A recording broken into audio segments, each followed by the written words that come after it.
Ahora se está hablando de nanohíbridas. Bueno, yo no quiero complicar mucho, pero esta es la idea, conocer al compósito, conocerlo al compósito. Entonces hemos visto ya la matriz bis-GMA, hemos visto el relleno, diferentes tipos de relleno, y habíamos hablado de que debe estar unido. El relleno debe unirse químicamente a la matriz. Esa es la clave. Pero la pregunta era, ¿cómo puedo unir algo orgánico con algo inorgánico? Y unirlo de paso de manera química, por enlaces químicos. Entonces era un problema que los investigadores han resuelto utilizando silanos, ¿no? Este es uno, hay varios silanos. El 3-metacriloxipropil-trimetoxi es un tipo de silano que viene en la mayoría de los composites. Tiene la característica de tener un brazo orgánico para una unión orgánica y un brazo inorgánico para unirse al relleno. Entonces, este compuesto, este agente de unión, es bifuncional, ¿no? Funciona por un lado con la parte orgánica y por el otro lado con la parte inorgánica, con diferentes tipos de enlaces químicos. Entonces, es importante esto lo del silano. ¿Para qué sirve el silano? Para darle estas tres propiedades, ¿no? El enlace entre matriz y relleno. Eso es importante. ¿Para qué? Para que no se filtre agua o líquidos y separen el relleno de la matriz. Con el agente de unión, eso se ha disminuido. Fíjense, mejora la estabilidad hidrolítica, ¿no? No deja que los fluidos destruyan al compósito. Esa es una de sus funciones. Y esto facilita la transferencia de tensiones desde la matriz al relleno. La matriz no resiste mucho cargas porque es orgánico, pero el relleno sí. Entonces, cuando la carga de alguna manera llega a la matriz, el silano lo transfiere al relleno que sí tiene la posibilidad de soportar. Entonces, el silano es fundamental, ¿no? Muy interesante esto, muy importante de entender cuál es la función del silano. Y también, aparte de esos tres componentes básicos que hemos visto, los fabricantes obviamente le van a poner al composite un sistema de activación, ¿no? Entonces, de aquí ya tú puedes encontrar un composite autopolimerizable, fotopolimerizable, o un composite dual, ¿no? Que sea auto y fotopolimerizable, dependiendo qué compuestos le pone el fabricante al composite, ¿no? Obviamente le pone pigmentos y de ahí que se encuentra una gama, y vamos a ver luego algunos ejemplos, diferentes colores, ¿no? Obviamente relacionados a los colores del diente, ¿no? Entonces ahí se clasifica por color A1, A2, A3, etcétera, etcétera. Vamos a encontrar diferentes. Inclusive hay pigmentos, les voy a mostrar algunas jeringuitas que sirven para caracterizar, ¿no?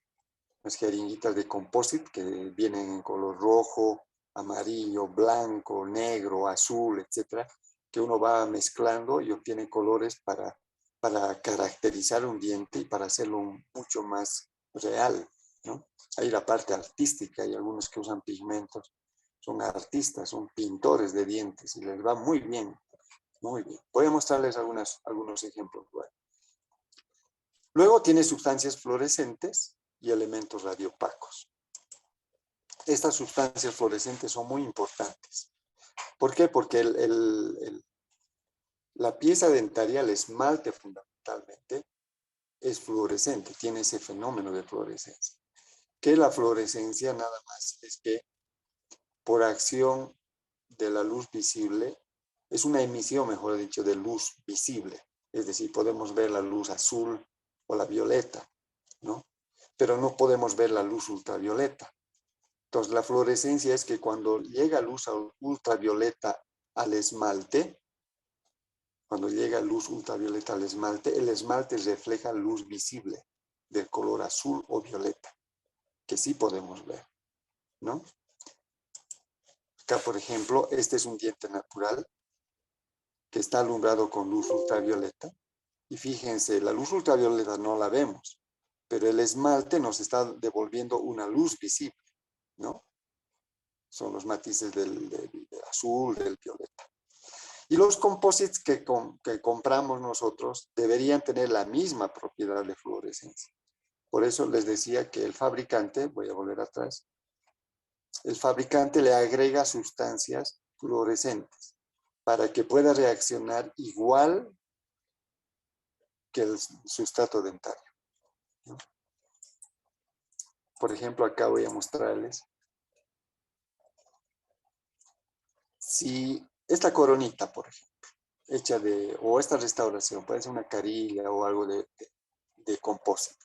Si no tiene las sustancias fluorescentes, se va a ver oscuro. Y eso se puede ver, por ejemplo, algunos dicen cuando van a una fiesta, por ejemplo, y están usando esa famosa luz ultravioleta, la luz negra, que es ultravioleta. Si el material es de mala calidad y están restauradas sus piezas y no tienen esta propiedad de fluorescencia, se le va a empezar a ver así oscuro, ¿no? Pero si tiene esa propiedad de fluorescencia, va a reaccionar igual que el tejido natural y va a reflejar la luz visible ahí, como estamos viendo. Algunos dicen, pero doctor, eso será pues en las fiestas. Yo no voy a fiestas, ¿no? Donde hay luz negra. El problema es que cuando hay, a mediodía, por ejemplo, cuando hay gran cantidad de luz solar, y la luz solar tiene luz ultravioleta, y estos inciden de alguna manera sobre las piezas dentarias, a plena luz se va a empezar a notar si los composites no tienen fluorescencia, ¿no? Se van a empezar a ver ahí sus restauraciones, así oscuras. Entonces, para darle naturalidad, que reaccione igual que el diente, el composite tiene sustancias fluorescentes. Ahora, antes de entrar a esto, no todos los composites van a tener, ¿no? No todos. Fíjense, inclusive algunos que son de marca, no tienen. Fíjense la comparación. Otras sí. Aunque esto puede estar hecho por cada panadero alaba su pan, ¿no? Yo trabajo con este Petrigeneseram y fíjense, parece tejido dental. Pero hay otros que sí tienen también. Los Paris que lo encontramos aquí, ¿no? El Filtech hay, pero no tiene ese fenómeno. Los valores, ¿no? La que le hemos vendido. Ah, ¿se de tu número le has escrito? No, o sea, Hay un micrófono abierto, chicos, por favor. Bueno, el otro componente es los elementos radiopacos, ¿no?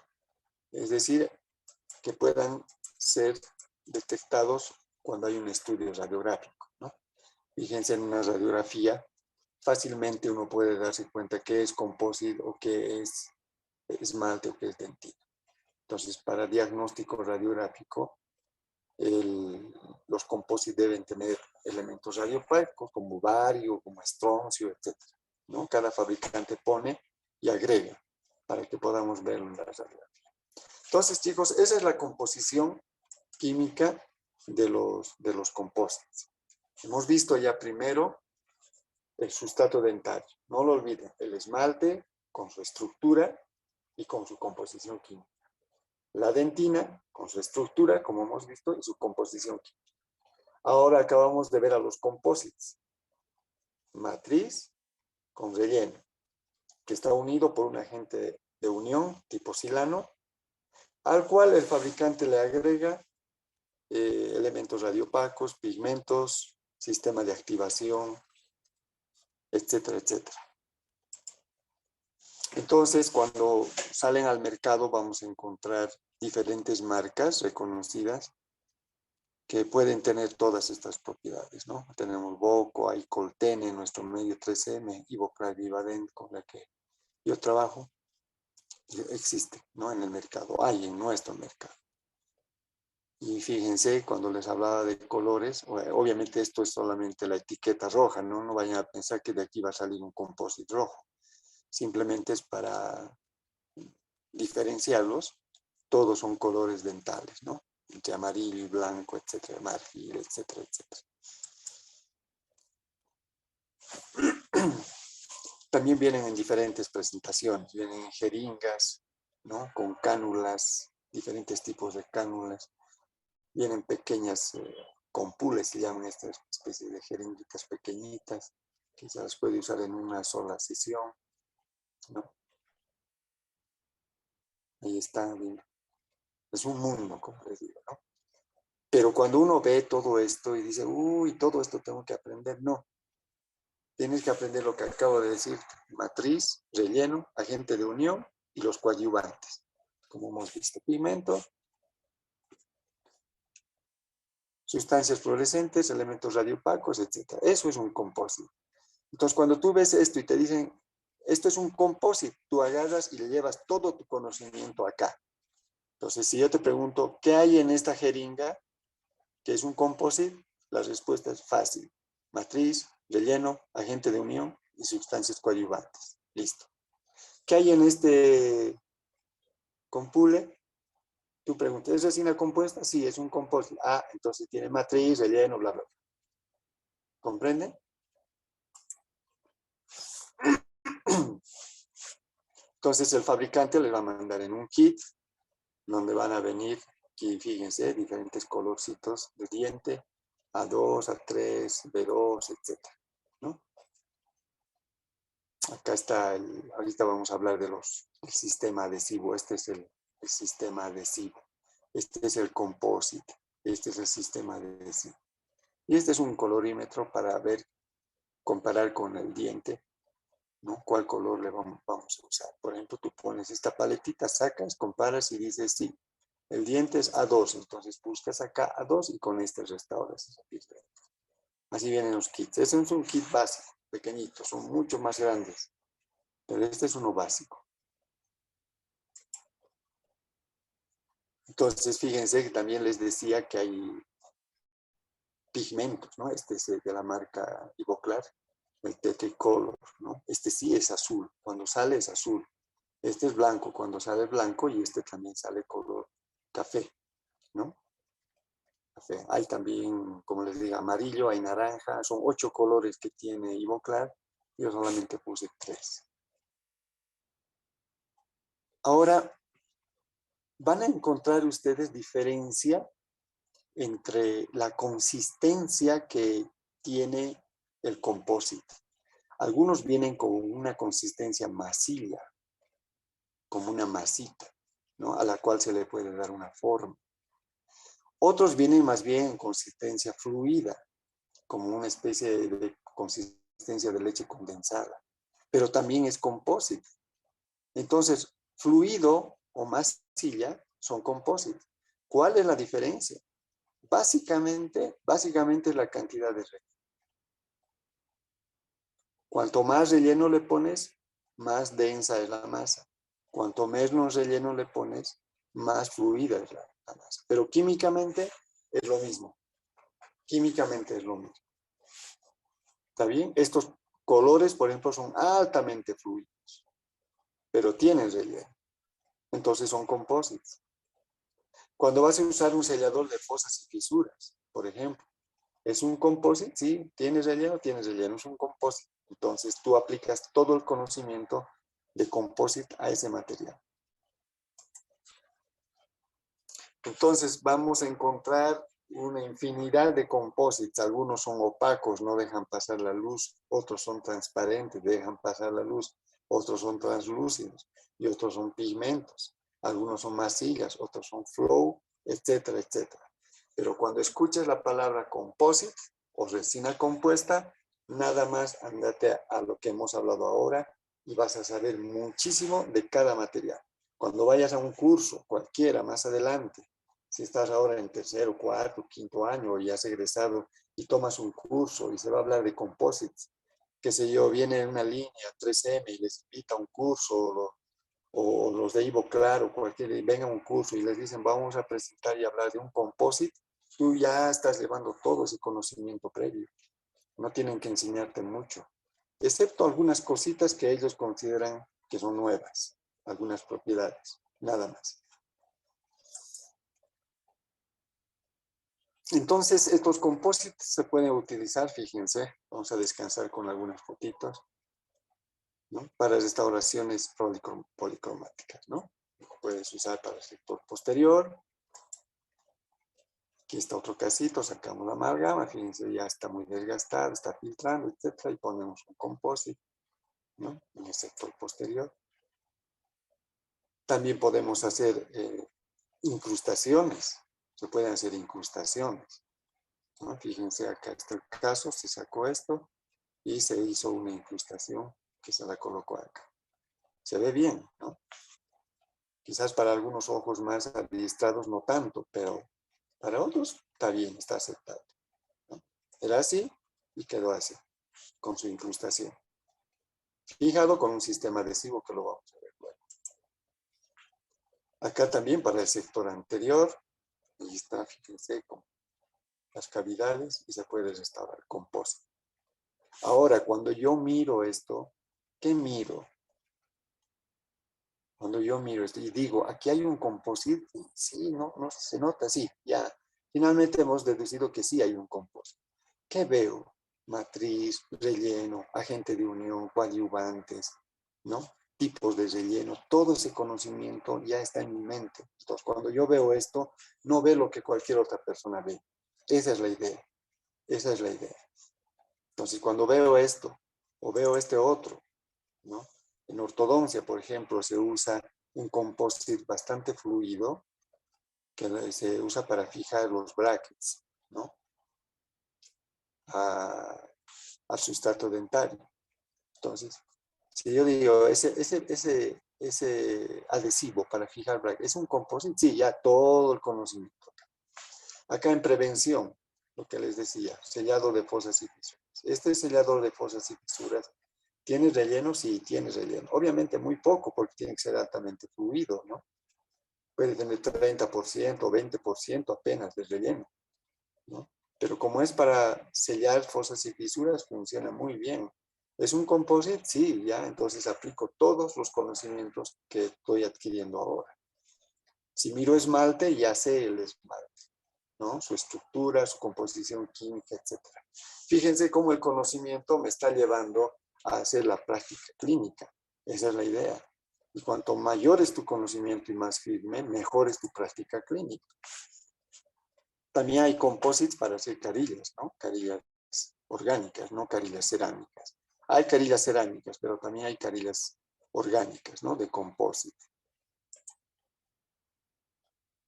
Hay algunos composites que los podemos utilizar para reconstruir estos muñones, por ejemplo, acá, ¿no? Para luego colocar las coronitas, ¿no? Entonces, composite para reconstruir muñones. Pero es composite. Y hay algunos composites que se usan para fijar, ¿no? Como un cemento adhesivo, los llamados cementos de resina, cementos resinosos, ¿no? Tienen poca carga, pero son composites al final. Si tiene carga, tiene que tener silano, si no tiene sentido. Entonces es un composite que sirve para fijar, ¿no? Aquí está un postecito, este es fibra de vidrio, que entra en el conducto y se ha fijado en el conducto con esto que está viendo hace un poquito acá, que es la resina compuesta adecuada para fijación de postes. Entonces, hemos hablado del sustrato, hemos hablado del composite, ahora nos toca hablar de los adhesivos, ¿no?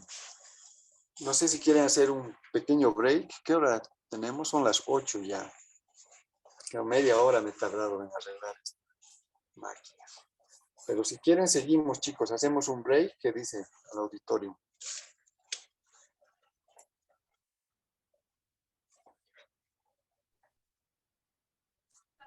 Depende de usted, doctor. Tal vez usted necesita agüita.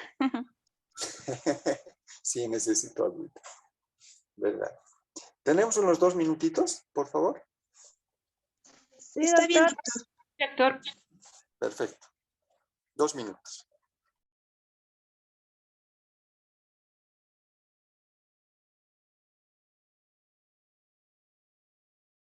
Pues nada más quiero decirles que materiales dentales no es fácil el estudio, pero yo siempre he tenido la meta de hacer hacerlo fácil para el estudiante, que lo comprenda, que entienda, para que en base a esto, yendo a lecturas mayores, no tenga problemas de entender y adquirir mayor conocimiento. No es todo, no es esto que estoy mostrando, no es todo, es una parte muy resumida, pero sumamente esencial. Si tú dominas esto en la práctica clínica de pregrado y cuando egreses te va a servir. Ahora, ¿quieres profundizar conocimientos? Obviamente hay instancias, ¿no? Tomas un posgrado y puedes estudiar mucho más a fondo estos temas. Pero esto es suficiente, ¿no? Suficiente sobre el cual puedes construir mayores conocimientos mientras estás trabajando aquí en la clínica del pregrado. Muy bien. Entonces, hemos hablado de esto, hablaremos ahora de adhesivos. Y vamos a marcar la diferencia, algunos se han confundido, ¿no? Si se dan cuenta, esta charla, esta conferencia la estoy dirigiendo más para alumnos de segundo año, ¿no? A los cuales me estoy debiendo en este año, alumnos de segundo año. Entonces, es importante que yo pueda mostrar estos fundamentos. Quizás uno de quinto año, tal vez yo ya sé, ¿no? Probablemente sí, sí. Pero obviamente podríamos recordar también, un refresh nunca está de más. Entonces, hay una confusión entre adhesión y adhesivos, ¿no? Muchos han confundido. Y no solamente este año, sino en muchos años anteriores. Entonces, por eso le ponemos sistema adhesivo, es el material. Nosotros enseñamos en materiales dentales los adhesivos. No enseñamos tanto adhesión. Adhesión es un tema que más se maneja en operatoria porque es el uso de adhesivos, ¿no? Es la técnica adhesiva. Y materiales dentales enseña sistemas adhesivos y composites, como hemos visto hasta ahora. Más o menos una analogía como cuando vienen y hacen su práctica de alginato, por ejemplo. Materiales dentales les enseña el material, su composición química, propiedades, reacción química y para qué se usa. La técnica hasta donde se puede enseñar, pero tomar impresiones, la toma de impresiones es un tema un capítulo que pertenece más a prótesis, ¿no? A prótesis. Entonces, nosotros no enseñamos en materiales a tomar impresiones, enseñamos el material, a usar el material. Lo propio acá.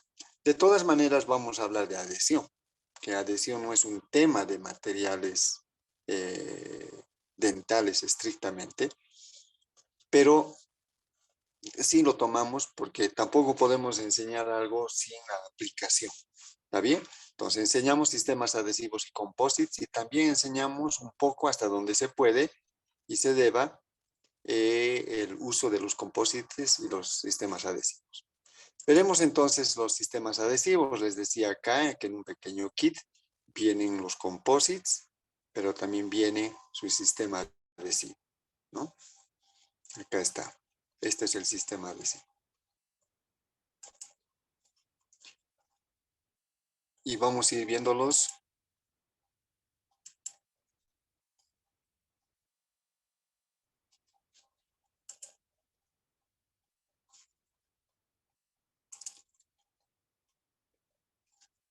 Veremos a los adhesivos dentarios. ¿Qué son los adhesivos dentarios? Obviamente son materiales dentarios, ¿no?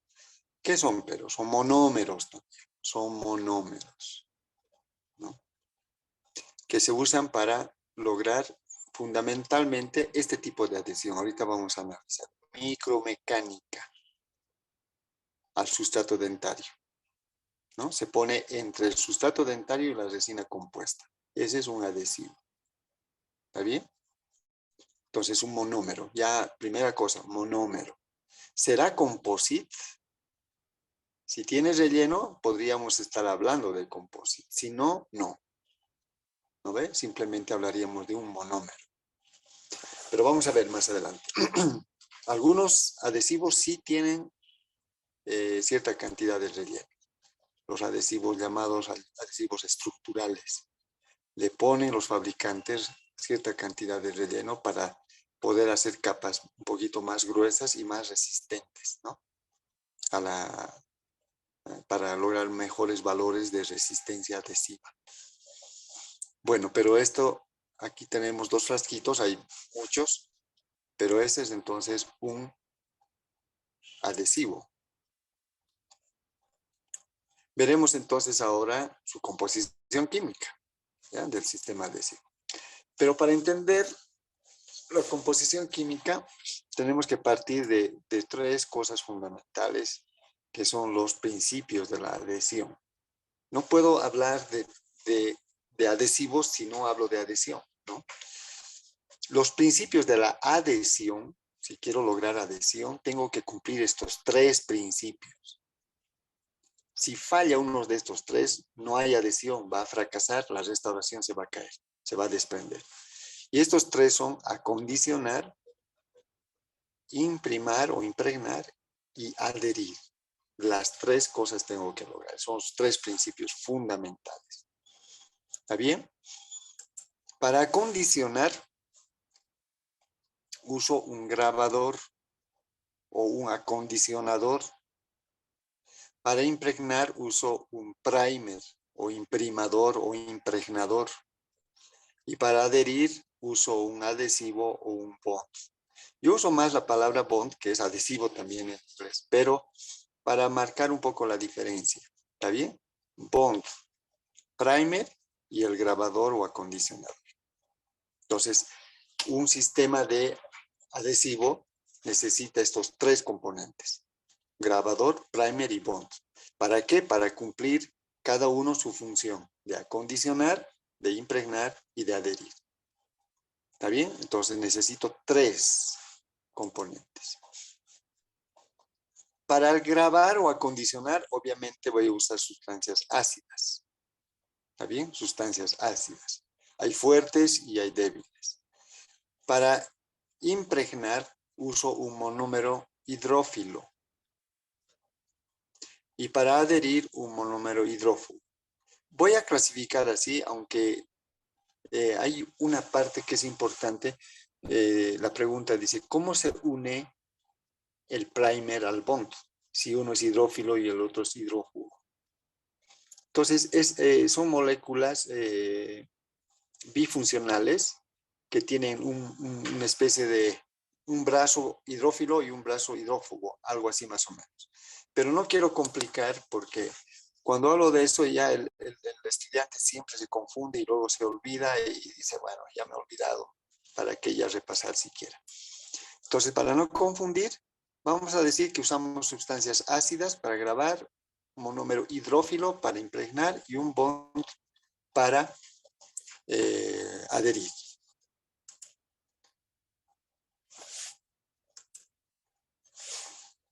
¿Qué ácidos usamos? Fundamentalmente usamos ácido fosfórico. Acá está. No se concentra acá todavía, acá. Ácido fosfórico. ¿Ya? Es una de las sustancias ácidas, un ácido fuerte, el ácido fosfórico. ¿Está bien? Lo vamos a estudiar luego. ¿Pero qué uso? Ácido fosfórico. Maleico, muy poco, pero también se usa ácido metacrílico. Fíjense, metacrílico. Este más bien es un monómero ácido. Este no es un monómero, el ácido fosfórico no. El ácido metacrílico es un monómero ácido. ¿Está bien? Entonces se usa ácido fosfórico y ácido metacrílico para acondicionar o para grabar. ¿Qué tipo de monómero hidrófilo? Fundamentalmente se usa hidroxietilmetacrilato. ¿Está bien? La mayoría de los productos trae esto, hidroxietilmetacrilato, que es un monómero hidrófilo. El bond más bien es un monómero hidrófugo. Fíjense, bis-GMA, ¿no? Básicamente bis-GMA. Esto es lo que contiene. Este es hidrófugo. Fíjense que bis-GMA es la matriz de los composites. Entonces yo voy pensando, ¿el composite se une con EMA o con bis-GMA? Si el composite tenía bis-GMA, entonces se va a unir con bis-GMA. Y a eso le llamamos adherir. ¿Sí? Entonces, el bond es el adhesivo que se une al composite. El bis GMA, por homopolimerización, se une al bis GMA del composite, que ya lo hemos estudiado. ¿Está bien? Entonces, este monómero hidrófilo, ¿dónde actuará preferentemente? Si es hidrófilo, ¿sobre esmalte o sobre dentina? A ver, recuerdo, dentina, hidrófila, gran cantidad de agua, colágeno, fluido dentinario, esto. Esto actúa muy bien sobre dentina, porque es hidrófilo. ¿Comprendieron? Entonces, por ahí ya vamos entendiendo al sistema adhesivo. Pero aparte de que un sistema adhesivo tiene un grabador, un primer, un bond, debe tener, como estos son monómeros, deben tener un sistema de activación. Entonces puede ser auto o foto polimerizable. Auto o foto polimerizable. ¿Está bien? Pero también tiene un solvente. Ahorita lo vamos a ver, esto del solvente. ¿Ya? Y el adhesivo igual. El bond debería tener un sistema de activación, porque es un monómero para que polimerice, y luego debe tener un solvente. Entonces, esto es un sistema adhesivo. Todo esto es un sistema adhesivo. ¿Está bien?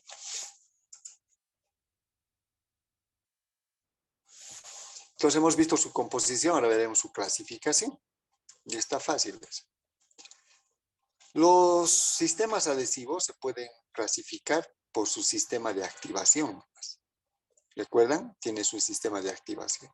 Entonces puede ser quimioactivado, fotoactivado, o puede tener ambos y ser de polimerización dual, ¿no? Los duales. Entonces vas a encontrar en el mercado adhesivos auto, foto o duales. Entonces cada uno se utiliza en diferentes casos clínicos, ¿no? También se puede clasificar por su solvente. Acá está, esto del solvente. ¿Recuerdan dónde está? Acompaña al primer y al bond. ¿Para qué sirve fundamentalmente el solvente? Está el monómero más el solvente. Este solvente se clasifica en tres, básicamente. Los que llevan acetona, ¿no? Hay adhesivos, hay sistemas que llevan acetona, otros que llevan agua y otros que llevan alcohol. Y algún producto que viene una mezcla. Hay algunos que llevan agua y alcohol, por ejemplo. Entonces, obviamente, el tipo de solvente determina la técnica. Por ejemplo, los que tienen acetona, que ya no se usa mucho, había que aplicar 2, 3, 4 capas de adhesivo, ¿no? Otros que vienen con agua, era un problema eso de la evaporación del agua. La acetona se evapora rápidamente, pero el agua no. Y hay otros que vienen con alcohol, que son los más usados ahora, los que vienen con alcohol. Y uno que otro que viene con mezcla. Pero el solvente, cualquiera que sea, tiene que cumplir una función. ¿Para qué está el solvente? Y esto es importante, chicos, porque si no tienes cuidado vas a fracasar. Porque el solvente es responsable fundamentalmente de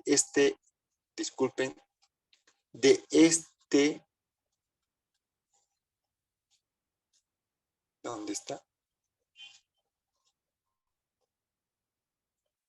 De esta función, de impregnar.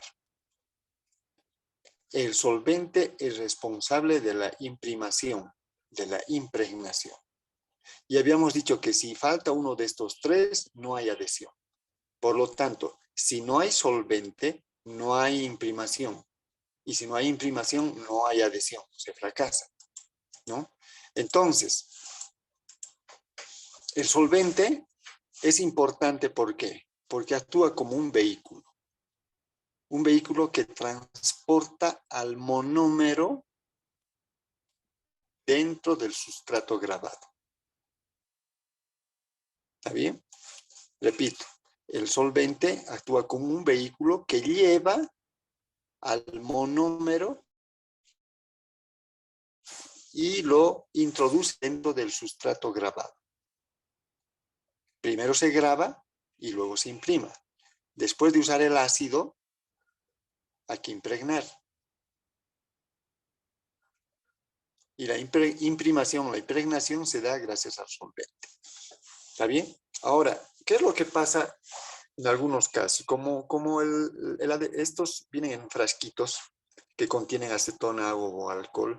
El problema es que si dejas abierto el frasco que contiene el monómero y el solvente se va a empezar a evaporar, especialmente si es acetona, ¿no? Entonces, tienes el frasquito abierto, se te evapora, ya solamente tienes el monómero. Pero el monómero no va a impregnar por sí solo porque necesita el vehículo. Pero el vehículo se evaporó.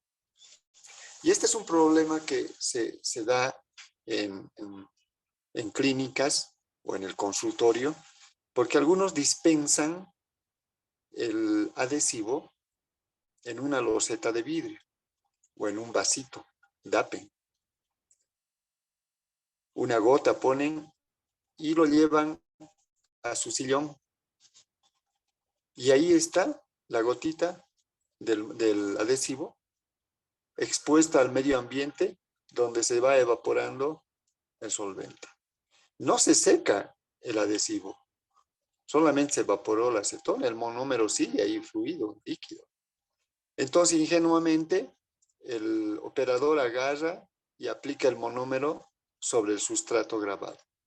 ¿Va a haber imprimación? No. ¿Por qué? Porque no hay vehículo. ¿Y por qué no hay vehículo? Porque se evaporó el solvente. Entonces, eso es importante. Eso es importante comprender. También para que no falles. Muchos fallan en la técnica adhesiva. Algunos me dicen, doctor, me he comprado la mejor marca, mejor material. Pero no, fracaso. ¿Por qué? Porque es que estás descuidando la técnica. Y la técnica depende del conocimiento. Y aquí te estoy mencionando el conocimiento básico. No dejes que el solvente se evapore. ¿Cómo se hace eso? Abres el frasco, dispensas en un microbrush, que te lo voy a mostrar luego, y lo aplicas directamente en el diente. Abres, dosificas y pones en el diente. Eso no lleva más de 5 o 10 segundos de colocar. Versus te dan una gotita en tu loseta de vidrio o en tu vaso DAPEN y te vas tranquilamente a tu sillón dental pensando que todo está bien. Cuando veo eso, yo digo, falta este conocimiento. Va a haber fracaso. Va a haber fracaso. ¿No? A corto plazo va a haber fracaso. Entonces, la función del solvente es esa. Pero hay que cuidar que el solvente esté ahí en nuestro frasquito. ¿Está bien? Una vez que hemos puesto el monómero con el solvente no se queda, se debe evaporar. Aquí está. Una vez que se ha infiltrado el adhesivo, el solvente se debe eliminar por evaporación, ¿no? Con un chorrito de aire de la jeringa, soplamos y se evapora cualquiera de estos tres. Y nos va a quedar solamente el monómero. También se clasifican, hemos visto clasificación por su solvente, ahora por su presentación. Y se ha hablado mucho de generaciones, etc. A mí me gusta esto porque es fácil de entender, ¿no? No hay que complicarse mucho. De la 1 a la tercera generación fracasaron porque se estaba usando monómeros hidrófobos y en dentina no funcionaba. Eso es historia, no vamos a hablar. Vamos a hablar de la cuarta a la séptima, algunos ya hablan de octava generación o de adhesivos universales, pero vamos a ver la cuarta generación. Habíamos dicho que los sistemas están en función de los fundamentos, ¿no? De los principios, de acondicionar, impregnar y adherir. Estos adhesivos vienen justamente en 3 frascos para cumplir cada uno de esas funciones. Grabar, imprimar y adherir. ¿Está bien? Entonces aquí tenemos ácido fosfórico, aquí tenemos el primer, hidroxietilmetacrilato y el bond bis-GMA en 3 frascos. Se aplica 1, 2, 3 pasos. Le llaman también multi-envase, ¿no? El de quinta generación ha reducido un paso. El grabador sigue siendo el mismo ácido fosfórico. Aquí está como grabador. para acondicionar. Nada más que el fabricante ha puesto en un solo frasco al primer y al bond. Y esa es la quinta generación. Los odontólogos felices porque en vez de hacer 3 pasos solamente hacemos 2, ¿no?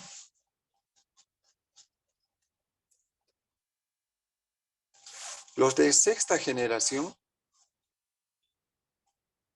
vienen en 2 frascos, pero fíjense esto, no es la misma composición. Acá en este frasco, eso siempre les recalco, estos adhesivos que son los llamados adhesivos de autograbado o autoacondicionantes, no llevan ácido fosfórico. El ácido fosfórico los llevan cuarta y quinta, por eso he puesto unas jeringuitas acá. Acá no hay ácido fosfórico. ¿Qué hay acá entonces? Aparte del primer, que es hidroxietilmetacrilato, ¿qué es el grabador?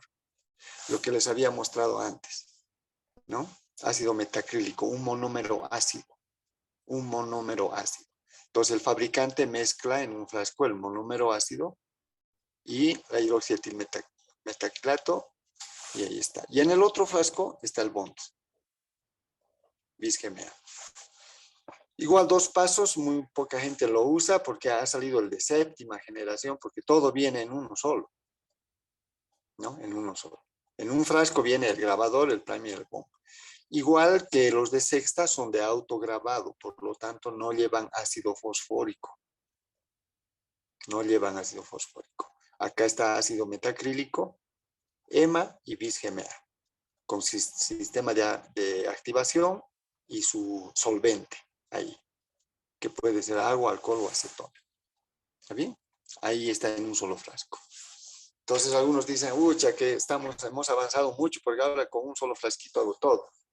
Y no es así, ¿no? No es tan así, porque los resultados no son iguales, no son idénticos. Primer problema, mezclar en un frasco algo hidrófobo con algo hidrófilo. Primer problema. Lo que no hay acá. Vienen en frascos separados. Ustedes saben, ¿no? Agua con aceite no se mezcla y algo así pasa en este frasco. Es un problema que tenemos. Por lo tanto, los mejores resultados vamos a obtener con cuarta que con quinta. Pero hoy, me animo a decir que el 98% de los odontólogos usa quinta. Nada más por la técnica que se reduce un paso. Pero deberíamos volver a la cuarta. Porque funciona mejor. Este problema no lo olviden. Acá los 3 componentes están en uno solo, igual, ¿no? Aquí están mezclados primer y bond, lo que aquí no. Entonces, ¿qué es mejor que séptima? Sexta, ¿no? Pero la mayoría usa séptima. Entonces, esos son los sistemas adhesivos, de cuarta, quinta, sexta, séptima. No sé si les puse, no es este. No, lamentablemente. Es que he hecho un armado y un resumen de todas mis presentaciones, porque cada tema está para 2 horas, pero aquí estamos poniendo 4 temas en uno solo. Pero a estos se les llama goals, o sea, es ideales o lo mejor. Y a estos como segundo, primero, segundo, y después estos otros. Por eso sería bueno que el conocimiento haga que volvamos, ¿no? A tener el mercado. Esto es difícil encontrar en el mercado esto. ¿Por qué? Porque la mayoría pide esto. Y esto casi no existe y la mayoría que conoce, porque muy pocos también conocen esto, usa el de séptimo, un solo frasquito. ¿Ya? Entonces, ya sea de cuarta, de quinta, sexta o séptima, tienes que recordar esto, que todo monómero es citotóxico. Todo monómero es citotóxico. Ya sea que venga en el composite masilla, en el composite flow que hemos visto, en los selladores, en los pigmentos, el primer que acabamos de ver, ¿no? Bis-GMA en el adhesivo, los agentes cementantes, etcétera, todo lo que es monómero es citotóxico. Por lo tanto, hay que tener mucho cuidado al momento de colocar en las cavidades dentarias. No te olvides la dentina, los túbulos a mayor profundidad, mayor diámetro, mayor número, por lo tanto mayor permeabilidad. Entonces no puedes usar en una cavidad profunda de manera indiscriminada, hay que tener cuidado y esto te lo estoy recordando. Todo monómero es citotóxico. Tienes una maravilla de materiales que te van a dar resultados muy buenos, pero hay que saber en qué momento utilizarlo, cuándo y cómo. ¿Está bien? Bueno, ya hemos hablado entonces de los tres. ¿Qué nos toca ahora? Hablar de adhesión. ¿Continuamos, chicos, o qué dicen? Son las 8:30.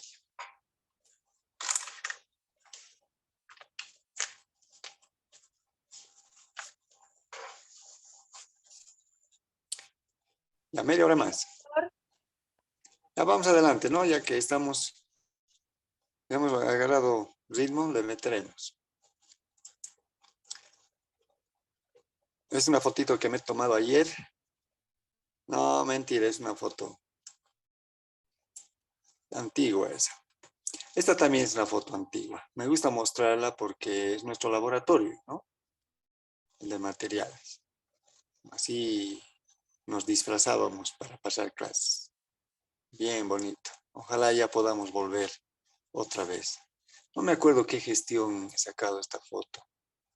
Era un curso muy lindo, porque siempre trataban de lograr la excelencia en todo, ¿no? Sus materiales, su indumentaria, la protección que tenían para trabajar. Algunos dicen, ¿para qué guantes en laboratorio? No tiene sentido, sí, pero ellos decían, doctor, vamos aprendiendo porque hay que aprender también eso de la sensibilidad táctil, el uso de los lentes protectores, ¿no? Estos que son para proteger de la luz de este equipo, ¿no? Una luz azul bastante intensa que puede producir daño ocular. Estos que te pueden saltar algo a los ojos porque son transparentes nomás. Pero fíjense cómo nuestra facultad es linda, nuestra facultad. Es linda, la verdad. Yo la aprecio mucho. Ya también tantos años estamos acá. Entonces, ojalá con los de segundo ya podamos volver y retomemos la normalidad, ¿no?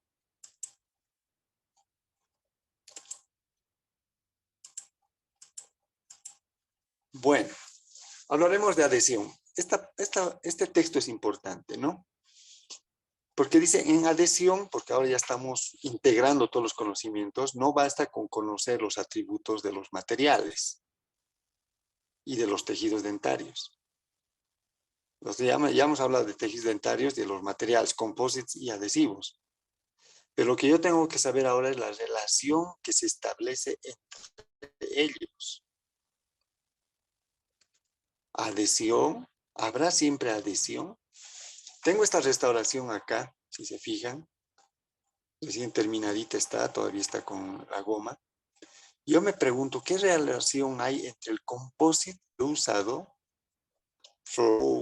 pigmentos, masilla, etcétera, y el sustrato dentario, esmalte y dentina? Interponiendo entre los dos los sistemas adhesivos, el adhesivo. ¿Qué hay? ¿Qué relación existe?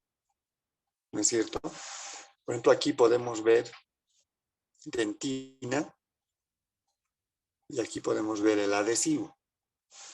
Se está formando esto, fíjense, lo que se llama capa híbrida. Está en inglés, capa híbrida. Es decir, en algún momento la dentina y el adhesivo interactúan juntos y forman una capa donde no se puede decir esto es dentina y esto es adhesivo. Están juntos, están como mezclados, no revueltos, pero están compenetrados acá. Hay una relación, una interacción acá, que le llamamos capa híbrida.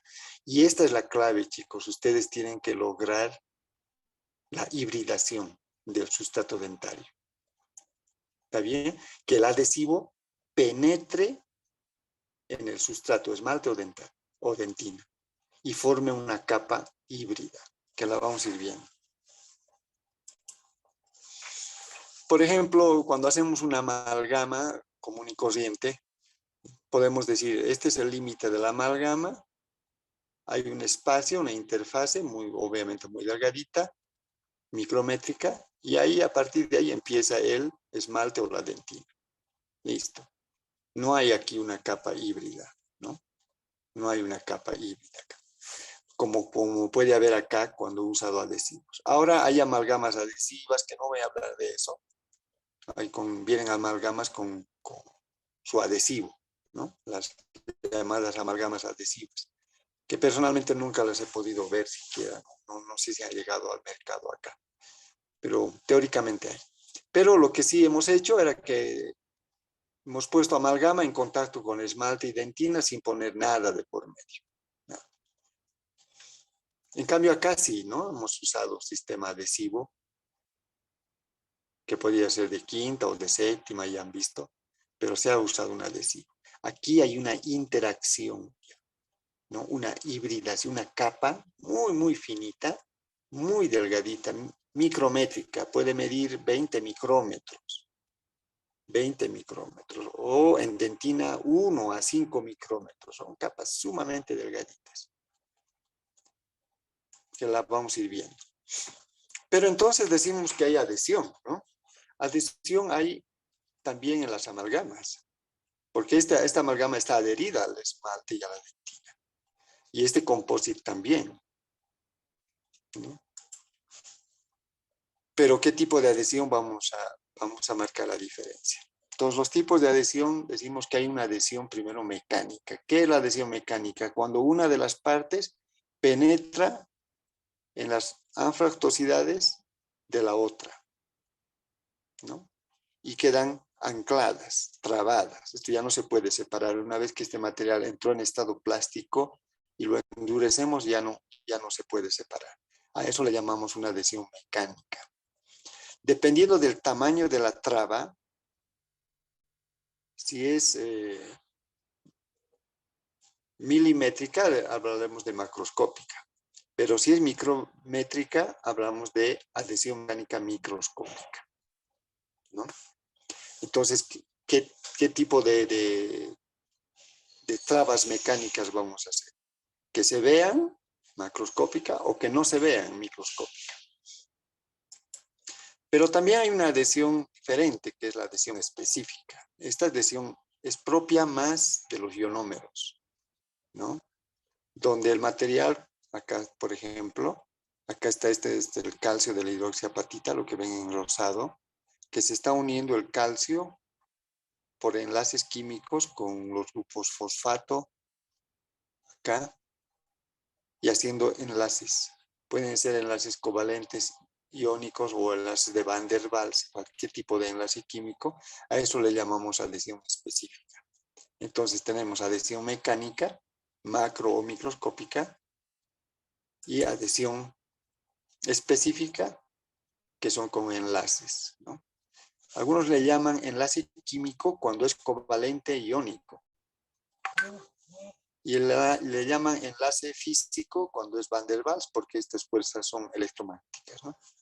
Bueno, pero adhesión específica, propia de los ionómeros. Al principio les decía, al hablar de sistemas adhesivos, que los sistemas adhesivos son más para lograr adhesión mecánica microscópica. Los composites normalmente, en su mayoría, tienen esa propiedad de lograr adhesión mecánica microscópica. Aquí tenemos una adhesión mecánica macromecánica. Aquí tenemos una adhesión micromecánica. Y aquí tenemos una adhesión química. Les decía, los composites es la penetración de líquidos orgánicos, los adhesivos, en las irregularidades microscópicas del tejido dentario. Eso vamos a ver ahora. ¿Está bien? ¿Recuerdan esto? Acondicionar, impregnar y adherir, que son los principios de la adhesión. No lo olviden. Es tema más no es de segundo, no es de materiales dentales, pero creo que hay alumnos que están aquí en esta conferencia de cursos superiores también. Veremos entonces, acondicionar, impregnar y adherir. Primero vamos a condicionar el esmalte. Ahora, yo estoy separando didácticamente por un lado esmalte y por otro lado dentina. Aunque en la práctica casi se hace al mismo tiempo, tanto esmalte como dentina.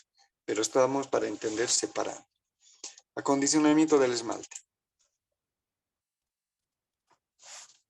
No me olvido de esto. No tengo que olvidar de esto. ¿Recuerdan? Composición química, hidroxiapatita, 96, etcétera, etcétera. Ese es el esmalte. ¿Está bien? No tengo que olvidar. Tampoco tengo que olvidarme que el esmalte puede estar contaminado o está contaminado con todo esto, ¿no? Y eso puede ir en desmedro de la resistencia adhesiva. Normalmente no hay muy mala adhesión cuando el esmalte está contaminado. Por lo tanto, antes de adherir, normalmente si vamos a adherir a estas piezas, agarro un cepillo y una pasta que no tiene flúor, ¿no? Y puedo frotar con piedra pómez una pastita y limpiar todo eso, como si estuviera cepillando los dientes, así, ¿no? Algunos pueden usar chorro también, de partículas pequeñitas para limpiar, ese chorro de bicarbonato, y limpiar el esmalte de modo que quede libre de toda impureza. A eso le llamamos una limpieza mecánica, ¿no? Eliminando ya todo limpiecito. Y evitamos con esta goma que se contamine otra vez con la saliva, ¿no? Ya no se moje. Entonces, ¿qué utilizo? ¿Recuerdan? Acondicionar ácidos. Ácido fosfórico. Ahora lo vemos con más claridad. Ácido fosfórico que tiene que ser entre 32 y 40. Normalmente vienen al 37%, que está dentro del rango. ¿Ya? Pero no te hagas lío si es 35%. Es igual. ¿Está bien? Una solución ácida de ácido fosfórico, esta es su porcentaje. Entonces, cuando yo aplico esto sobre esmalte, sobre esmalte, porque estamos hablando de esmalte, va a producirse una reacción ácido-base. ¿Está bien? El ácido fosfórico sobre el calcio de la hidroxiapatita va a extraer calcio de la hidroxiapatita de calcio, lo va a extraer y va a formar una sal de fosfato de calcio. Entonces, cuando pongo ácido sobre el esmalte, porque estamos hablando de esmalte, pongo el ácido fosfórico en esta, que es un ácido fuerte en este porcentaje, en esta concentración, va a extraer calcio por reacción ácido-base. Y al extraer calcio, me va a dejar espacios o poros o ranuras dentro del esmalte, que lo vamos a ver. Entonces, el ácido fosfórico se junta con el calcio por reacción ácido-base y forma una sal de fosfato de calcio. ¿Está bien? Aquí está. Hemos visto en dibujito, ahora agarro ácido fosfórico, viene una consistencia de gelatina, coloco sobre el esmalte y el ácido fosfórico va a reaccionar con el calcio de la hidroxiapatita, va a formar la sal.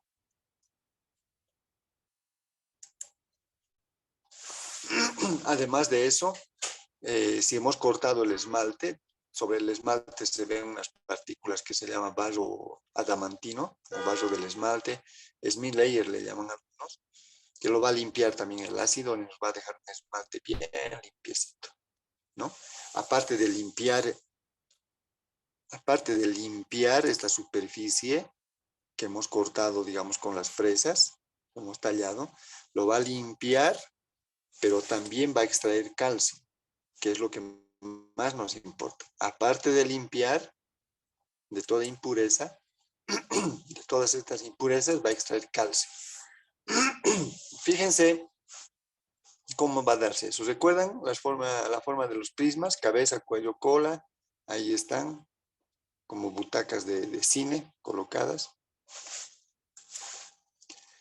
Cuando coloco ácido fosfórico por 15 segundos, fíjense que va a extraer calcio y el esmalte me va a quedar grabado de esta manera. Se notan todavía aquí los prismas, las cabezas. Ahí están, no se han deformado. Se ha extraído calcio, pero se ha dejado unas ranuras, unos poros de aproximadamente 20 micrómetros de profundidad. Aquí está el rango, de 10 a 25 de profundidad. Entonces me va a dejar un esmalte de superficie porosa, rugosa, porque ha salido calcio, ¿sí? Por reacción ácido-base que ya le he explicado.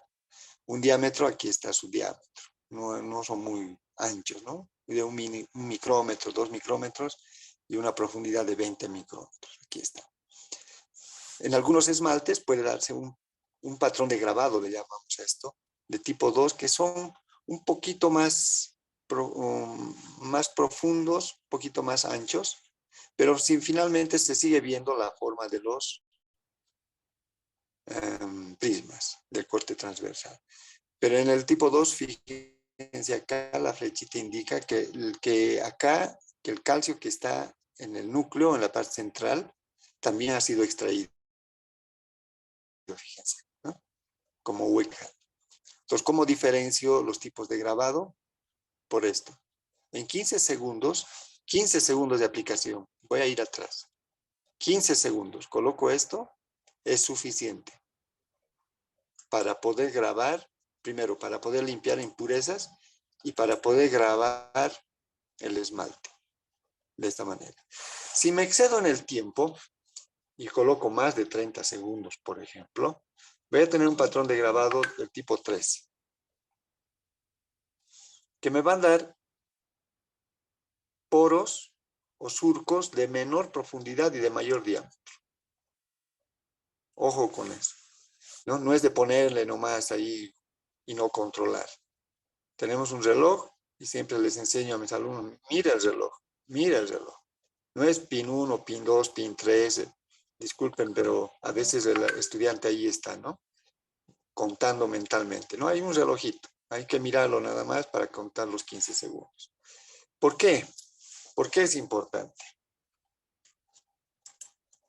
Esto es importante, fíjense. Porque la adhesión óptima se va a dar con patrones de grabado tipo 1 o tipo 2. Pero si el grabado es tipo 3, la adhesión ha de ser deficiente. Y uno se pregunta, ¿cómo es eso? Acá con este gráfico quiero mostrarles. Tengo digamos son dos huecos, ¿no? Dos pozos. Aquí está uno, que es alto y delgado, y el otro es ancho y bajito. Y la pregunta es, ¿para cuál de los dos individuos ha de ser más difícil salir? Y la respuesta está clara, ¿no? Para este. Porque este de un pasito sale nomás, porque es bajito y ancho y tiene espacio. En cambio aquí es angosto y alto, está más difícil salir. Lo propio va a pasar acá. Cuando el monómero penetre en estos espacios angostos y profundos, va a ser más difícil que salga. Es decir, la adhesión ha de ser óptima, alto grado de resistencia adhesiva. Pero si no controlo el tiempo y le pongo 30 segundos, un minuto antes, entre paréntesis, cuando nosotros estábamos en la universidad, la técnica era, en la década del 80, era un minuto. Había que poner un minuto, porque bueno, los estudios de microscopía no nos mostraban pues esto. Y la técnica decía un minuto y nosotros le poníamos un minuto. Y obviamente obteníamos patrones de grabado tipo 3 con adhesión deficiente. Por eso cuando terminamos de restaurar, nosotros nos persinábamos como el chavo para que no se salga. Pero no entendíamos por qué se caía. En cambio, ahora los estudios de microscopía están mostrando de que con 15 segundos logras cualquiera de estos dos y vas a tener este fenómeno, ¿no? Yo he visto algunos estudiantes, inclusive colegas, que decían, déjalo unos 15 segundos más para reforzar. Más bien te estabas yendo a esto, estabas yendo a debilitar. ¿Está bien? Entonces, entendemos que la teoría, el conocimiento y la observancia de estos trabajos de investigación que han hecho los científicos nos están determinando la técnica. 15 segundos. Si ellos llegaran a decir dentro de poco 10 segundos, entonces hay que poner 10 segundos. ¿Está bien? Que nosotros consumimos sus estudios, ¿no? Los estudios de investigación que ellos hacen. ¿Se está entendiendo entonces? Bueno, fíjense esta maravillosa microfotografía publicada por Ivo Clar, usando su producto, ¿no? El Total Edge, que es el ácido fosfórico al 37% por 15 segundos. Fíjense este patrón de grabado. Fíjense las retenciones. En cada uno de estos poritos o estos recoditos va a entrar el adhesivo. Ahí, el monómero. Con ayuda del solvente, ya sea alcohol, va a entrar ahí y va a penetrar perfectamente, va a humectar, va a mojar todo esto. Y una vez que apliquemos aire y se evapore el solvente, aplicamos luz, por ejemplo, si es foto, y polimerizamos. Entonces el monómero va a quedar perfectamente adherido acá. Y estos son pues millones, ¿no? No son unas cuantas. En toda la superficie del esmalte que hemos grabado. Y esto nos va a dar valores de resistencia tan grandes que el paciente, si es una restauración de dieta anterior, por ejemplo, y el paciente quiere comer sus hamburguesas o sus sándwiches, lo va a hacer sin problemas porque esto va a resistir. Va a resistir, porque sé que va a resistir. Cuando no conozco esto, yo procedo mal y hago esto qué sé yo, por negligencia, por lo que sea, por ignorancia, lo que sea, o displicencia, entonces voy a tener esto. ¿Comprende? Y esto es algo que en la práctica no te deja dormir. Porque cuando terminas de hacer el trabajo, te vas a la casa y vas pensando y diciendo, ojalá no se le salga. Ojalá no se le salga. Pero cuando procedes bien y logras esto y sabes que estás logrando esto, entonces dices a tu paciente, le dices, coma lo que usted quiera. Con tal que no doble clavos, doblando alambres, destapando botellas, etcétera, usando los dientes como herramientas, que no es para eso, le va a durar, porque está restaurado. Vaya y ahí está. Le va a durar años.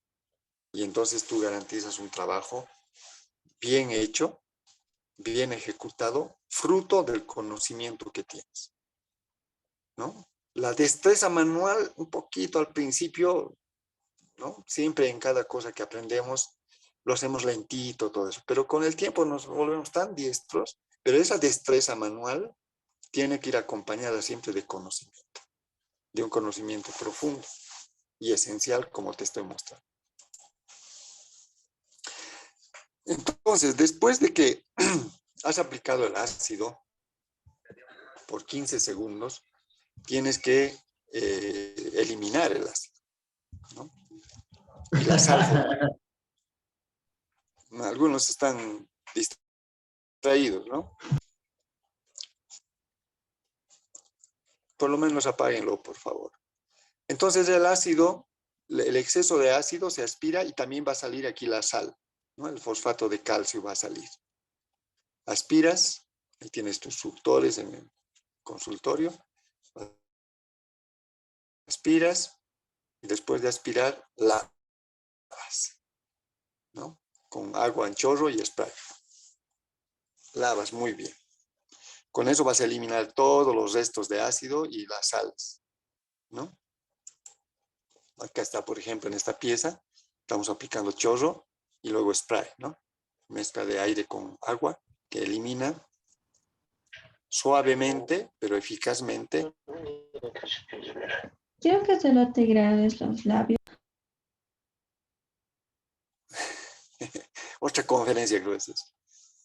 Bueno, pero aquí está cómo se está haciendo, ¿no? Se lava y luego se seca.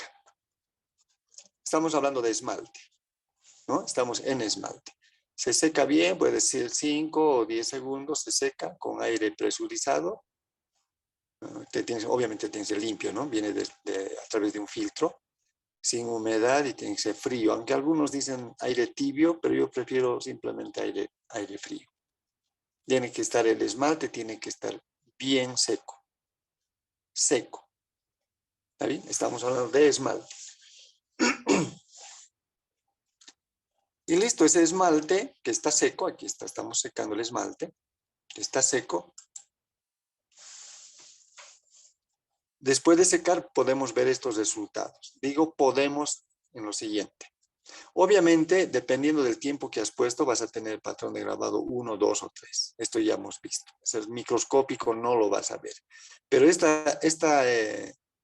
este aspecto microscópico se suele, no siempre, se suele manifestar macroscópicamente como una pérdida del brillo del esmalte, fíjate, y se vuelve más blanco, ¿no? Algunos le llaman blanco tiza o blanco mate. Fíjate cómo está quedando el esmalte.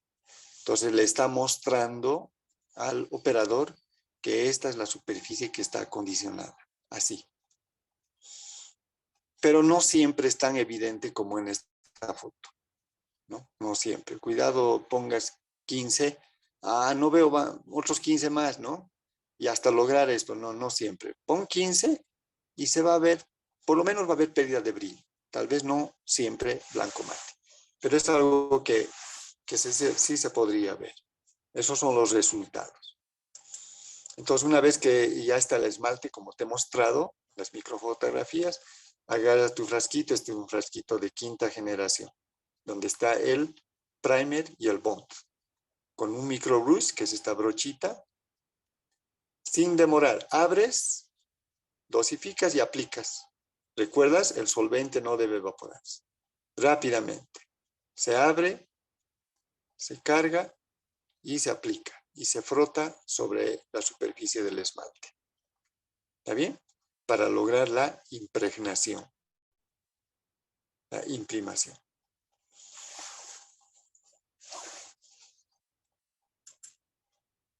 ¿Cuáles son los resultados? Este gráfico te va a mostrar. El esmalte grabado queda así. El ácido fosfórico ha extraído el calcio y me ha dejado poros o ranuras de aproximadamente 20 micrómetros de profundidad y 2 micrómetros de ancho, ¿no? Entonces, el lavado es secado bien y luego he puesto el adhesivo de 5ª generación, que está aquí en rojo. Entonces, tengo al primer y al bond. Ahí está. Que han imprimado, que han impregnado, que han mojado, que han humedecido la superficie y han copiado perfectamente cada detalle. ¿Está bien? Entonces, vamos a observar que se ha formado una capa híbrida adamantina de aproximadamente 20 micrómetros. Entonces, esto es esmalte y a partir de este punto hasta aquí es híbrido. Hasta aquí. Esta es la capa híbrida adamantina, donde están interactuando esmalte y adhesivo. Bueno, creo que ya están cansados. Voy a correr nomás ya. Ahora veremos el acondicionamiento de la dentina. Habíamos dicho que es diferente. Recuerdan su composición química, colágeno, agua, barro dentinario, etcétera, etcétera. Vamos a ver. Aquí está la composición química. Es un tejido heterogéneo, hidrófilo, fisiológicamente dinámico, porque hay líquido ahí que se mueve todo el tiempo. Hemos visto aquí también la permeabilidad, número de túbulos. Tengo que recordar eso porque voy a abordar dentina, ¿no? ¿Recuerdan los túbulos? Dentina superficial, media y profunda. Tengo que tener mucho cuidado. Colágeno, aquí está la malla colágeno, ¿no?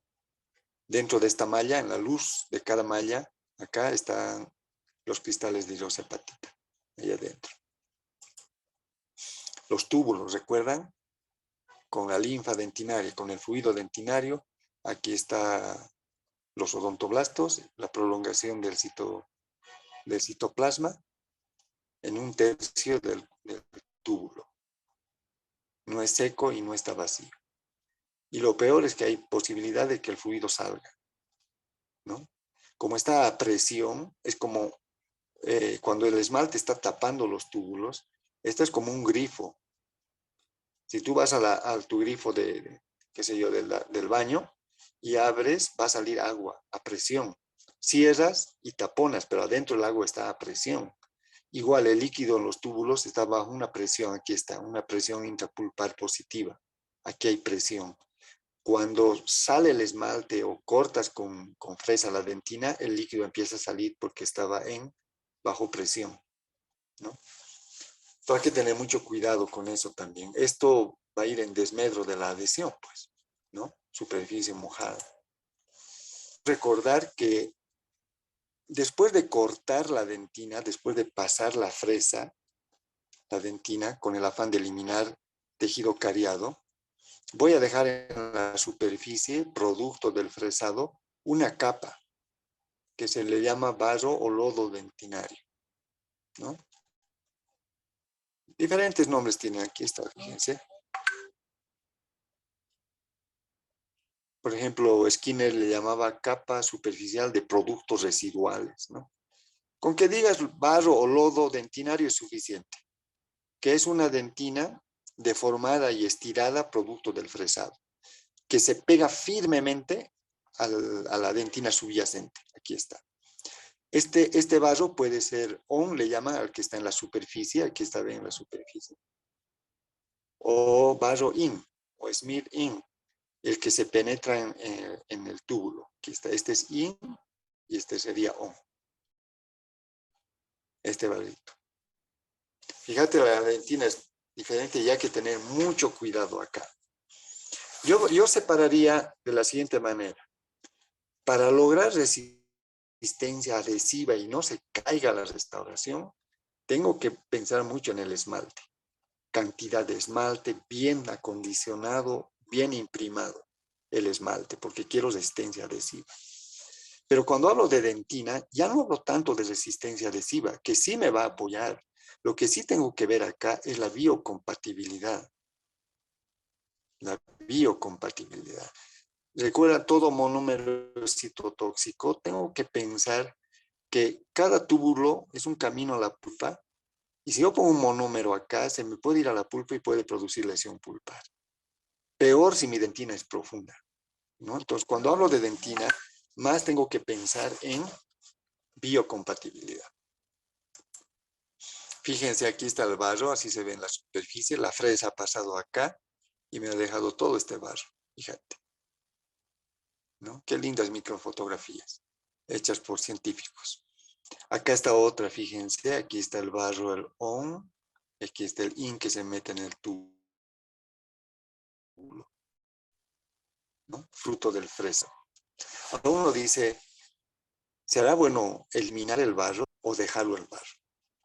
Y la mayoría dice, hay que eliminar el barro. Sí, pero si eliminas el barro vas a dejar túbulos abiertos. Entonces eliminaremos solamente lo de la superficie. Buena idea, pero ¿cómo se hace eso? ¿No? Otros dicen, no, mejor lo dejaremos nomás. Pero si lo dejamos, la adhesión ya no va a ser muy fuerte a la dentina.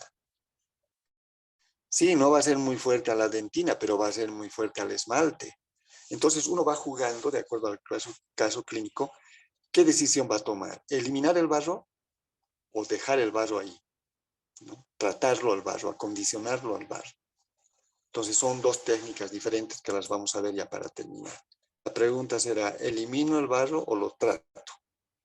Tratar quiere decir grabar el barro dentinario, acondicionarlo. Muchos dicen eliminar, otros dicen mejor no, tratarlo nomás. Porque si lo eliminas, tienes caminos directos a la pulpa, son biocompatibles. Pero si lo tratas, está el barro y eso es más biocompatible porque el barro me está sellando los túbulos dentinarios. Pero veremos, vamos a usar ahora para terminar estos pasos sobre dentina. Aplicación de ácido, primer paso. Aquí está la dentina y voy a usar ácido fosfórico al 37%, el mismo que he usado para el esmalte. En realidad se pone al esmalte y luego a la dentina inmediatamente. ¿Qué pasa cuando pongo ácido fosfórico sobre la dentina? Sobre el esmalte ya les he mostrado fotos. Todo. Ahora, ¿qué pasa cuando pongo ácido sobre la dentina? Después de los 15 segundos o 10 segundos de poner ácido sobre la dentina, obviamente tengo que aspirar, ¿no? Y luego tengo que lavar, ¿no? Eso es importante. Ahora, recuerdan que el esmalte lo secábamos y que quede bien seco. Con la dentina hay que tener cuidado. Con la dentina sí hay que secar sin resecar. Y eso sí que es difícil de enseñar porque es muy subjetivo. Cuando les digo hay que secar sin resecar, cada uno está entendiendo a su manera cuán seco, ¿no? Fíjate que cuando secas demasiado produces salida de fluido y eso va a evaporarse. Y la salida de fluido va a producir inflamación pulpar. Entonces hay que tener cuidado en no resecar. Hay que secar sin resecar. Entonces, ¿cómo hago? Fíjense, en este caso, ¿cómo logro secar el esmalte, bien seco el esmalte, pero sin resecar la dentina? La dentina tiene que quedarme aquí al fondo, una superficie brillante, producto de una capa delgadita de agua. ¿Cómo logro eso? Y eso es muy complicado de lograr. Por eso esta técnica es muy estricta, muy difícil de lograr, porque cada uno ve, porque no hay algo que te indique ciertamente si estás haciendo bien o mal. Por eso esta técnica que usamos todos los días, ya les decía, el 90 y tantos por ciento de los odontólogos debe estar usando esta técnica, es bastante subjetiva. La teoría dice, esto vas a lavar y vas a eliminar el agua, pero no todo, de modo que te quede sobre la dentina una delgada capa de agua.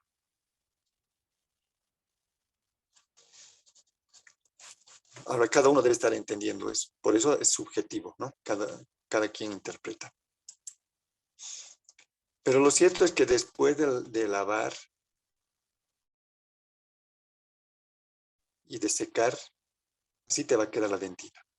Se va a eliminar, aquí así estaba al principio, y se va a eliminar el barro. Fíjense, ya no hay barro aquí. ¿Recuerdan el barro? Aquí está. Aquí está el barro. Pero cuando pongo 15 segundos de ácido, me queda así.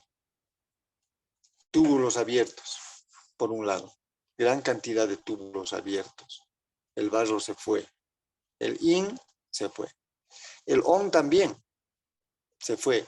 Fíjense la dentina acá, intertubular, ha perdido calcio. Ha extraído calcio y me ha dejado colágeno expuesto. Esto que ven como fibritas es colágeno expuesto. Tengo otra fotografía, aquí está. No hay barro, esta es la dentina intertubular, tampoco aquí hay calcio. Se están exponiendo las fibras colágenas, vacías. Como he lavado y no he secado totalmente, dentro de esto, agua. Claro, es una capita 1 a 5 micrómetros, chicos. Es sumamente delgadita. Pero claro, la microfotografía es de tan alta resolución, una maravilla que parece pues gigante, ¿no? Pero en realidad es micrométrica, una capita de 1 a 5 micrómetros. Pero ahí está el colágeno. Véanlo. Quizás después ya no logre que se quede grabado en su mente, ¿no? Esto. He puesto ácido, 15 segundos o menos, he lavado y he secado sin resecar. Por lo tanto, aquí hay agua. En la dentina intertubular y un poquito entrando en la dentina peritubular. Alrededor aquí está, mira, alrededor del túbulo peritubular. Una capa delgadita. ¿Sí? Pero reitero, acá hay agua, porque no lo he resecado. Si lo reseco, elimino el agua y esto va a quedar lleno de aire. Y ese es un problema. Ese es el cuidado que debes tener. Acá están las fibras colágenas con agua. Y fíjense cómo están las fibras como flotando dentro del agua porque no es resecado. Es secado, pero sin resecar. Hay agua acá. ¿Sí?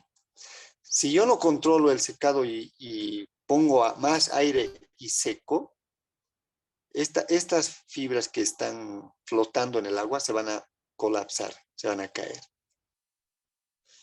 Algunos más o menos lo grafican de esta manera. Si te entras al agua, a la piscina, y metes la cabeza, tus cabellos van a empezar a flotar así en el agua. ¿Lo ve? Sales de la piscina y tus cabellos se van a colapsar sobre tu cabeza. ¿Sí? Por eso se debe secar, pero no se debe resecar. ¿Comprendieron? Algunos dicen, no hay problema si lo resecas, lo puedes humectar otra vez. Claro, le echas agua, pero está comprobado que nunca vas a recuperar el 100%, fíjate. Aquí le han vuelto a echar agua, ¿no? Otra vez las fibras colágenas, pero ya no como en este caso. Ahora, la pregunta, ¿cuál de estos tres es ideal para la adhesión? Lo ideal es esta. ¿Por qué? Porque lo que tenemos que hacer es que el monómero hidrófilo penetre hasta aquí al fondo y el agua salga. Es un fenómeno de azeotropía, se llama, que cuando pongo el adhesivo, el monómero penetra con el vehículo, alcohol, digamos, lo lleva al fondo, 1 a 5 micrómetros, de tal manera que el agua sale. Se va a empezar a salir y en vez de agua va a quedar el monómero. Eliminamos el solvente, polimerizamos y el monómero va a quedar atrapado en la malla colágena como antes estaba atrapado el calcio de la hidroxiapatita. Y a eso le llamamos adhesión micromecánica. En cambio, si has secado demasiado y se te ha caído, tu monómero va a quedar aquí en la superficie. Ya no va a penetrar acá. Falla adhesiva. Y si has rehidratado, obviamente vas a tener cierto grado de adhesión, pero inferior al primero. En conclusión, lavas, secas, pero no resecas, para que puedas tener esta infiltración. Entonces, cuando estoy colocando el adhesivo, por ejemplo, este de quinta generación, estoy colocando sobre dentina, me está produciendo un fenómeno de imprimación del colágeno. Acá está, fíjate, el colágeno. Cuando pongo aquí el adhesivo, me va a penetrar a todo esto acá, hasta el fondo, porque aquí hay agua. Va a haber un fenómeno, un intercambio, si quieres, salida de agua y entrada del monómero, acá. También el adhesivo se mete a los túbulos, como estaban abiertos, y estos se llaman tags, ¿no? Este es túbulo. Acá se va a entrar el monómero a estos tubos, y van a formar estos como bastones, que se llaman tags de resina. Pero acá también, a la dentina, fundamentalmente tiene que entrar a la dentina intertubular. La adhesión se da acá, no en el túbulo, ¿ya? La adhesión se da en la dentina intertubular. Son preguntas de examen de adhesión. ¿Dónde se da la mayor adhesión? En la dentina intertubular. No con los tags. ¿Ya? Este gráfico es interesante, lo van a entender y les voy explicando. Esta es la malla de colágeno, una red de colágeno, de negro. ¿Qué hay en la malla? Al principio calcio, de la hidroxiapatita de calcio. Es una malla colágena sin grabar, es una dentina sin grabar. ¿Ya? Cuando pongo ácido por 15 segundos, luego elimino y lavo, al lavar se van a ir el calcio por reacción ácido-base, como hemos dicho. Lo lavamos y en vez de calcio va a haber agua en la malla. Aquí está la malla llena de agua. ¿Sí? Si reseco, el agua se sale y la malla se colapsa. Se me cae, como hemos visto hace rato. ¿Qué hay acá? Aire. Un poco